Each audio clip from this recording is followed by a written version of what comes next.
everybody, I'm Michelle Roy of Dragonfly Wellness, and this is Wellness Wednesday. So today we are talking about celebrations because it's my birthday. So I am super excited to be bringing you Wellness Wednesday about celebrations. I was inspired because I love my birthday, and I think everybody should celebrate their birthday. And I think it's a wonderful cause for celebration that you arrived on the planet, so why should we not celebrate it? And I also am really saddened by people who struggle, or I should say when people struggle with their birthday because of a number.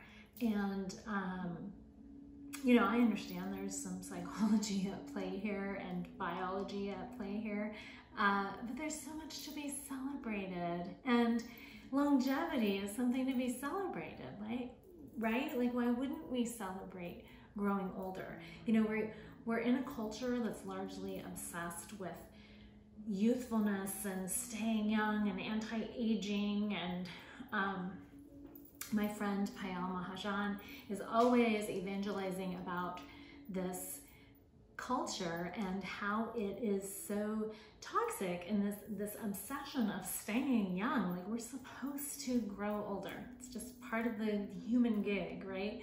And with our aging comes wisdom, comes experience, comes perspective, which is why I can have a conversation with one of my girls who are almost 17 and almost 24, and something that seems like a really big deal to them, I'll be like, you know, in the grand scheme of things, this really isn't that serious. And part of that is because, you know, their mom's a yoga teacher, and part of it is because you gain this perspective by longer living. You learn what is a true catastrophe and what is maybe just an inconvenience, and everything in between. So there's much to be celebrated. Again, back to the celebrating part. And again, about the number, like, just embrace it. It's like we want higher numbers on our tests, so you're getting a higher number on your life test, so to speak, right? You get more experience, hopefully more wisdom. And you also gain a richness in your life. I mean, hopefully we're engaged with life in such a way that as we do progress down this human journey, we are collecting more friends, we're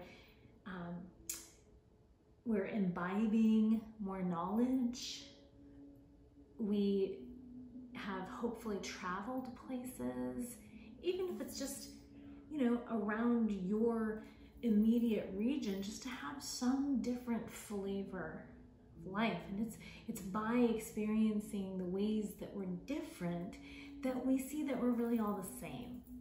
So there's much to be celebrated. And yes, it's true, we can't celebrate all the time because there's much to be grieved as well.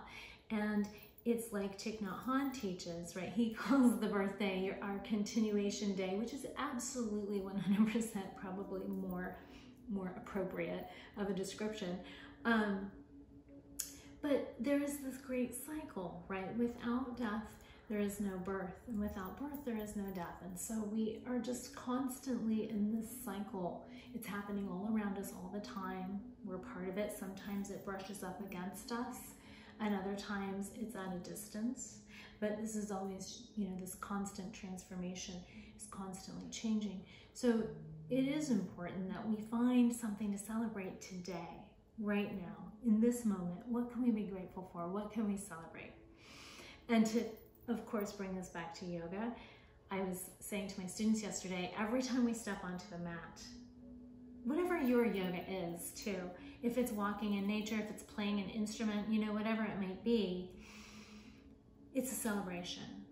You're celebrating you and the way that you express in this life, whether that's through yoga or music or poetry or, I don't know, eating delicious food or drinking delicious wine, you know, however it is that you are fully in touch with that innate joy that we talked about last week, right? That divine joy. whatever puts you in touch with that, that's your yoga, right? And when we are engaging in our yoga, we are engaging in celebration, right? So there's much to be celebrated. Don't be afraid of the numbers. I turned 51 this year, and that's a number that would probably freak out some people. And remember, there are going to be plenty of people that are saying, oh, you're just a youngster, right? So it doesn't matter. The number does not matter. It's how your heart feels. And we are working with our mantra, right? Om Anandam Namah, in the name of the heart. So in your heart, that's your age, your heart age. So let's all go be our heart age today and find something to celebrate. Do something you love, even if it's just for a little bit, to celebrate being here today, because we don't always get the privilege. And it's a real honor to be here with all you humans. So thank you, by the way, for all of you. I received the biggest outpouring of love today. I can hardly contain it, truly. I'm not really trying to contain it. I'm trying to kind of let it flow through me because it's all I can do. So much. So thank you to all of you who, I'll be doing a post about it too, but who took time to write to me or call me, text me. You know, I've received just about every kind of communication of happy birthday love there can be, and I am ever so grateful for all of you and for all of that, and for being a teacher of love and for receiving it. I thank you so very much. So go out there, have a fantastic Wednesday, find something to celebrate today, and I'll see you all again next week. Namaste.